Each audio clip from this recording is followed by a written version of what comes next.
నితీష్ కుమార్ రెడ్డి ఈ పేరు Indian cricket fans కి ఇప్పుడు సుపరిచయం. అంతేకాదు ఫ్యూచర్ స్టార్ పుట్టాడంటూ కామెంట్స్ కూడా చేస్తున్నారు.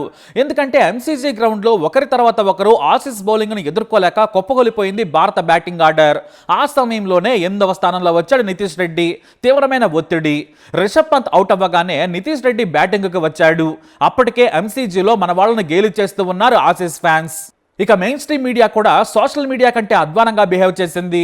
కోహ్లీ ఎప్పుడైతే 19 ఏళ్ల కాన్స్టెంట్స్ ను భుజంతో గుద్దాడో అప్పటి నుంచి ఆసీస్ ఆటగాళ్లు ఫ్యాన్స్ పిచ్చి పట్టినట్టుగా ప్రవర్తించారు. కోహ్లీ తాను అంతర్జాతీయ క్రికెట్లోకి వచ్చిన కొత్తలో ఎంత అగ్రెసివ్ గా ఉన్నాడో అలా ఉన్నాడని చెప్పొచ్చు. ఆసీస్ కు సరైన మొగుడంటే కోహ్లీనే. వారిని స్లెడ్జింగ్ తోనే నోరు మూయించాడని చెప్పొచ్చు. కానీ ఈ మధ్య మన వాళ్ల దాటికి తట్టుకోలేక నీతులు చెబుతోంది ఆసీస్. ఐఎమ్ యువర్ ఫాదర్ అంటూ కోహ్లీకి వ్యతిరేకంగా కాన్స్టెంట్స్ ఫోటో వేసిందో పత్రిక. ఇక కాన్స్టెంట్స్ కూడా ఆసీస్ ఫ్యాన్స్ ని రెచ్చగొట్టేలా అరవండి అంటూ సైగలు చేశాడు. మన వాళ్ళ మీద తీవ్ర ఒత్తిడి. మరోవైపు భీకరమైన బౌలింగ్ అటాక్ తో విరుచుకుపడుతోంది ఆసీస్. జడేజా కాస్త తడబడుతున్నా నితీష్ మాత్రం దూకుడుగానే ఆడుతున్నాడు. కానీ ఈ క్రమంలోనే జడేజా స్పిన్నర్ కు దొరికిపోయాడు. దీంతో భారత్ పని అయిపోయిందనుకున్నారు. ఎందుకంటే టాప్ బ్యాట్స్మెన్స్ అంతా కూడా డ్రెస్సింగ్ రూమ్ లోనే కూర్చున్నారు. మరో గంటలో మ్యాచ్ మొత్తం ముగుస్తుందనుకున్నారు. మరోవైపు వాషింగ్టన్ సుందర్ జత కలిశాడు. ఇక్కడే దేశవ్యాప్తంగా కోచ్ గంభీర్ పై విమర్శలు మొదలయ్యాయి. అసలు ఈ నితీష్ ను వాషింగ్టన్ ను ఎందుకు తీసుకున్నాడు? వాళ్ళు టాప్ బ్యాట్స్మెన్స్ కాదు, బౌలర్లు కాదు, కానీ ఇద్దరితో ఎందుకు ప్రయోగాలు చేస్తున్నాడని తిట్టడం మొదలు పెట్టారు. నితీష్ అప్పటికే తనకొచ్చిన ప్రతి అవకాశాన్ని ఉపయోగించుకున్నాడు. ప్రతి మ్యాచ్ లో 40 పరుగులకు పైగానే చేశాడు. కానీ ఇది డూ ఆర్ డై సిట్యువేషన్. మిగతా వాళ్ళకంటే ఎక్కువ పరుగులు చేసిన నితీష్ వాషింగ్టన్ సుందర్ మీద అందరికీ తక్కువ అభిప్రాయం ఉంది. కానీ గంభీర్ మాత్రం వారి టాలెంట్ను నమ్మాడు. వారికి సమయం వచ్చినప్పుడు ఆడుతారు, భవిష్యత్తు కోసం కొత్త టాలెంట్ను ఎంకరేజ్ చేయాలని ఛాన్స్ ఇచ్చాడు. అదే వారి మనసులో ఉందేమో. ఒళ్ళు దగ్గర పెట్టుకుని ఆడటం మొదలు పెట్టారు. సుందర్ వికెట్ చేజారకుండా జాగ్రత్తగా ఆడుతున్నాడు. మరోవైపు నితీష్ మాత్రం ఛాన్స్ దొరికితే చాలు లూజ్ బాల్స్ ని బౌండరీకి పంపిస్తున్నాడు. వీలైతే 6 కొట్టేందుకు కూడా వెనకాడటం లేదు. అలాంటి పరిస్థితులలో ఇద్దరు నిలదొక్కున్నారు. చివరకు నితీష్ హాఫ్ సెంచరీ చేశాడు. అంతే. బ్యాట్తో పుష్ప మాదిరిగా తగ్గేదేలా అని గడ్డం దువ్వి తన టార్గెట్ ఏంటో చెప్పగానే చెప్పేశాడు. ఇంకా వదిలిపెట్టలేదన్నట్టుగా చెప్పాడు. స్టేడియం మొత్తం సంబరాలు. చివరకు సరిగ్గా 97 పరుగులతో గ్రీజ్ లో ఉన్న నితీష్ సులువుగానే సెంచరీ చేస్తారులే అనుకున్నాడు. కానీ 51 పరుగుల వద్ద వాషింగ్టన్ సుందర్ అవుట్ అయ్యాడు. ఇక నితీష్ మీద తీవ్ర ఒత్తిడి మొదలైంది. బుమ్రా బ్యాటింగ్ వచ్చాడు. అతనికి సింగిల్స్ తీసే అవకాశం ఉన్నా కూడా వికెట్ కాపాడుకుంటూ వచ్చాడు. అప్పటికి నితీష్ 99 పరుగులు చేశాడు. ఇక ప్యాట్ కమిన్స్ బౌలింగ్ లో స్లిప్ లో క్యాచ్ ఇచ్చి అవుట్ అయ్యాడు బుమ్రా. అంతే. స్టేడియం మొత్తం సినిమాను మించిన టెన్షన్. కొడుకు ఆట చూసేందుకు మొదటిసారి ఆస్ట్రేలియా వచ్చాడు అతని తండ్రి ముత్యాల రెడ్డి. భార్య మానస్తో పాటు కూతురును కూడా తీసుకొచ్చాడు. తన కొడుకు సెంచరీ చేస్తాడా లేదా అని కంగారు. ఇటు కామెంటరీ బాక్స్ లో సైతం రవిశాస్త్రి, గవాస్కర్, ఇర్ఫాన్ పఠాన్లు ఊపిరి బెగబట్టి చూస్తున్నారు. సరిగ్గా సిరాజ్ 3 బంతులను ఎదుర్కొని వికెట్ కాపాడుకోవాలి, లేదంటే సెంచరీ చేసే ఛాన్స్ రాదు. సిరాజ్ కు ఒకటే మాట చెప్పాడు నితీష్. ఆఫ్ స్టంప్ అవతల వచ్చే బంతులను వదిలేసాయి, వాటిని గెలకొద్దని చెప్పాడు. సిరాజ్ చాలా జాగ్రత్తగా ఆ 3 బంతులను ఆడేందుకు ప్రాణం ఒడ్డాడు. ప్రతి బాల్ వేయగానే స్టేడియం అంతా కూడా సినిమా క్లైమాక్స్ చూసినట్లు చూస్తున్నారు. మరోవైపు కమిన్స్ 3 బంతులను 3 రకాలుగా వేసినా కూడా వికెట్ పడకుండా జాగ్రత్త పడ్డాడు. దీంతో అంతా హమ్మయ్య అనుకున్నారు. ఇక సెంచరీ చేస్తాడని దేశం మొత్తం టీవీల ముందు కూర్చుంది. నితీష్ తండ్రి అయితే దేవుడికి దండం పెట్టుకున్నారు. భారతీయులంతా ఊపిరి బిగబట్టి చూస్తున్నారు. అయితే ప్యాట్ కమిన్స్ తెలివిగా బౌలండ్ కు బౌలింగ్ ఇచ్చాడు. ఎందుకంటే అంతకుముందు మిచెల్ స్టార్క్ ను అవలలగా ఆడుకున్నాడు. దీంతో సెంచరీ చేస్తాడా, అవుట్ అవుతాడా అనే టెన్షన్ కూడా మొదలైంది. మొదటి బాల్ను వదిలేసిన రెండో బంతిని బౌండరీకి తరలించాడు నితీష్. అంతే. ఆసీస్ ఫ్యాన్స్ అంతా కూడా లేచి నితీష్ టాలెంట్కి చప్పట్లు కొట్టేశారు. అందరూ అవుట్ అయినా భీకరమైన కమిన్స్, స్టార్క్ బౌలండ్ బంతులను ఎదుర్కొని సెంచరీ చేయటం మామూలు విషయం కాదు. అంతసేపు ఊపిరి బిగబట్టిన కమెంటేటర్ రవిశాస్త్రి ఒక్కసారిగా కన్నీళ్లు పెట్టుకున్నాడు. ఎందుకంటే ఓ సాధారణ కుర్రాడు ఇక్కడి వరకు రావడమే కాదు, నిలబడి తన టాలెంట్ను నిరూపించుకున్నాడు. ఇండియన్ డ్రెస్సింగ్ రూమ్ లో ఎలాంటి పరిస్థితి ఉందో రవిశాస్త్రికి బాగా తెలుసు. ఇప్పుడు నిరూపించుకోకపోతే నితీష్ కు స్థానం కష్టమే. మరోవైపు గవాస్కర్ అంతకుముందే పంత్ 2020లో ఆడినట్లు ఆడి వికెట్ పారేసుకోవడంతో తీవ్రంగా కోపడ్డారాయన. అసలు పంత్ డ్రెస్సింగ్ రూమ్ లోకి వెళ్లొద్దని ఘాటు వ్యాఖ్యలు చేశాడు. కానీ నితీష్ ఆటను మెచ్చుకున్నాడు. టెస్ట్ అంటే ఓపికతో ఆడే ఆట. మంచి బంతులను వదిలేసి చెడ్డ బాల్స్ ను బాదాలి. అంత ఓపికతో పాటు పరిస్థితులకు తగ్గట్టు ఆడాలి. అవన్నీ పురికిపుచ్చుకున్నాడు నితీష్. తన తండ్రి స్టేడియంలో ఎగురుతుంటే చూశాడు నితీష్. సెంచరీ పూర్తి కాగానే బాహుబలి ప్రభాస్ రేంజ్ లో ఫోర్స్ తో సెలబ్రేషన్స్ చేసుకున్నాడు. తాను వదిలిపెట్టన్నట్టుగా కసిగా ఆడిన నితీష్ మ్యాచ్ ఆసీస్ చేతిలో నుంచి తీసుకున్నాడు. వార్ వన్ సైడ్ కాకుండా కాపాడాడు.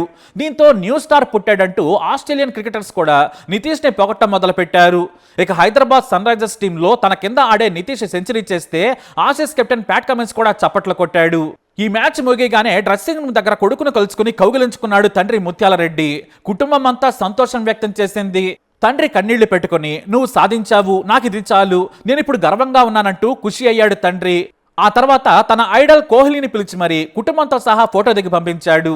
ఆ తర్వాత గవస్కర్ కనిపించగానే ముత్యాల రెడ్డి పాదాభివందనం చేశారు. ఫ్యామిలీ మొత్తం గవస్కర్ ఆశీస్సులు తీసుకుంది. మీ ప్రోత్సాహం మరువలేనిదంటూ చెప్పిన మాటలతో ముత్యాల రెడ్డిని హత్తుకున్న గవస్కర్ ఎమోషనల్ అయ్యారు.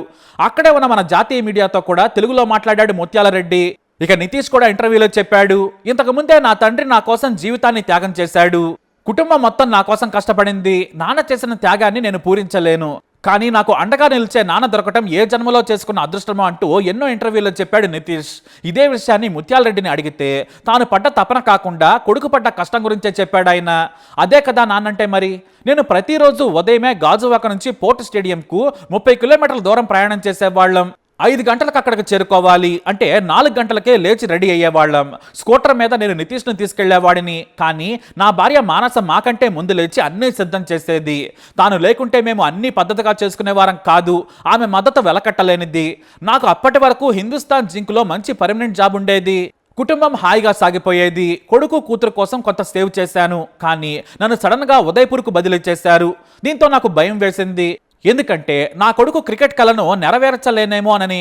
అప్పుడే నితీష్ కోచ్లైన కనగాని కుమారస్వామి, కృష్ణారావుల సలహాలు అడిగాను. మీరు లేకుంటే అతని ప్రాక్టీస్ దెబ్బతింటుంది కాబట్టి జాగ్రత్తగా ఆలోచించుకోమన్నారు.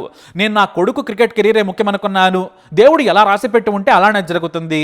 ఇక ఏమాత్రం ఆలోచించకుండా వాలంటరీ రిటైర్మెంట్ తీసుకున్నాను. అప్పుడు కొంత డబ్బు కంపెనీ నుంచి వచ్చింది.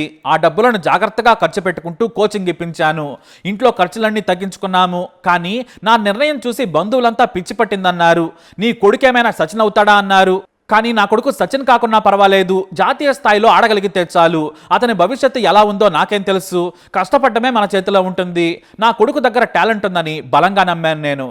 12 ఏళ్ల వయసులో ఇక ప్రొఫెషనల్ కోచింగ్ ఇప్పించాలని ఆంధ్ర క్రికెట్ సంఘం డైరెక్టర్గా ఉన్న ఎంఎస్కే ప్రసాద్ను కలిశాము. ఆయన నితీష్ను పరిశీలించారు. కొన్ని బాల్స్ను బౌలర్స్తో వేయించి ఆడమన్నారు. నితీష్ను గమనించి నీలో టాలెంట్ ఉందని వెంటనే అండర్-14 అకాడమీలో తీసుకుంటామని చెప్పారు. కానీ అది కడపలో ఉంది. దీంతో ఇక చేసేది లేక కొడుకు కోసం కడపలోనే ఉన్నాడు తండ్రి ముత్యాలరెడ్డి. డబ్బులకు ఇబ్బందులు ఏర్పడ్డాయి. అప్పులు చేశారు. ఓ ప్లాట్ కూడా కొడుకు కోసం అమ్మేశారు. ఎలాగైనా సరే కొడుకును క్రికెటర్ను చేయాలనే పట్టుదల ఆయనది. ఆ తర్వాత దేశవాళీ మ్యాచ్ల్లో ఎరగదీశాడు. అండర్-16లో ఓ ఏడాదిలో అత్యధిక పరుగులు చేసిన ఆటగాడిగా నిలిచి బీసీసీఐ గుర్తించేలా చేసుకున్నాడు. అంతేకాదు జూనియర్ క్రికెటర్ అవార్డును బీసీసీఐ నుంచి తీసుకున్నాడు. నాగాలాండ్ మీద 345 బంతుల్లో 441 పరుగులు చేశాడు. అప్పుడే హైదరాబాద్ సన్ రైజర్స్ టీం గుర్తించింది. అదే అతని జాతకాన్ని మార్చింది. కోచ్ వెటోరీ పట్టుబట్టి మరి ఎవరు పట్టించుకోకున్నా కూడా 20 లక్షల కొనుగోలు చేయించాడు. సన్ రైజర్స్ యజమాని కావ్య మారన్ కూడా కొత్త తరాన్ని తయారు చేసుకోవాలని వెటోరీకి మురళీధరన్కు చెప్పారు. స్టార్లను కొనే కంటే తయారు చేసుకుందాం. మీలాంటి అనుభవజ్ఞులు ఉన్నారు, మీరు వారికి నేర్పించమని ఆమె పుష్ చేయటం నితీష్కు బాగా కలిసొచ్చింది. ఇక ప్యాట్ కమిన్స్ కెప్టెన్గా రావడం కూడా నితీష్కు కలిసొచ్చింది. ఫైర్ బ్రాండ్ గేమ్ ఆడేందుకు ప్లాన్ వేశారు. ఇంకేముంది, తనతో పాటు అంతర్జాతీయ క్రికెట్లో ఆరితేరిన వెటోరీ, మురళీధరన్లు కోచ్లుగా ఉన్నారు. ఇక కమిన్స్, హెడ్, హెన్రిచ్ క్లాసన్ లాంటి భీకరమైన ఆటగాళ్లతో శిక్షణ తీసుకున్నాడు, ప్రాక్టీస్ చేశాడు. ఇక ఐపీఎల్లో అభిషేక్ శర్మ, ట్రావిస్ హెడ్ ఓచకొత్తకు క్లాసన్ కూడా తోడయ్యాడు. చివరిలో తాను కూడా నిరూపించుకున్నాడు నితీష్. అప్పుడే కోల్కతా టీంకు కోచ్గా ఉన్న గంభీర్ గుర్తించారు. తాను కోచ్ కాగానే హైదరాబాద్ టీం నుంచి అభిషేక్ శర్మను 2020కి టెస్టులకు నితీష్ ఎంపిక చేశారు. నితీష్ తనకు వచ్చిన ఆసీస్ టూర్ అవకాశాన్ని ఉపయోగించుకున్నాడు. గంభీర్ కూడా జాగ్రత్తగా ఆడితేనే ఉంటారు, మీకు ఇది గొప్ప అవకాశమని మద్దతు ఇచ్చేశారు. ఇంకేముంది, దేశంలో ఎన్ని విమర్శలు వచ్చినా కూడా ఆసీస్ టూర్లో సీనియర్లను, పేరున్న వారిని కాదని వాషింగ్టన్ సుందర్ నితీష్లను తీసుకున్నాడు. ఇప్పుడు ఏకంగా క్లిష్ట సమయంలో బౌన్సీ పిచ్ల మీద భీకరమైన బౌలర్స్ను ఎదుర్కొని నితీష్ తనకు తాను నిరూపించుకున్నాడు. ఇండియన్ క్రికెట్లో న్యూ స్టార్గా అవతరించాడు. మరి ఏ మేర తన ప్లేస్ను స్థిరపరచుకుంటాడనేది ముందు ముందు తెలుస్తుంది. పుష్పాలా రైజ్ అయ్యాడు. మరి ఆటలో ర్యాంపేజ్ చూపిస్తాడా? ఇదే వైల్డ్ ఫైర్ ఆటను కొనసాగిస్తే తిరిగే ఉండదు. ఎందుకంటే పాత జనరేషన్లో ఉన్న రోహిత్ శర్మ, కోహ్లీ, రవీంద్ర జడేజాలు విరమించే సమయం దగ్గర పడింది. ఇక కొత్త తరం వారు తమ అవకాశాలను అందిపుచ్చుకోవాలి. ఇక నితీష్ పై మీ అభిప్రాయాన్ని కామెంట్ ద్వారా తెలియజేయండి. ఈ వీడియో అప్డేట్స్ కోసం మా ఛానల్ ఫాలో అవ్వండి, అలాగే తప్పకుండా సబ్స్క్రైబ్ చేసుకోండి.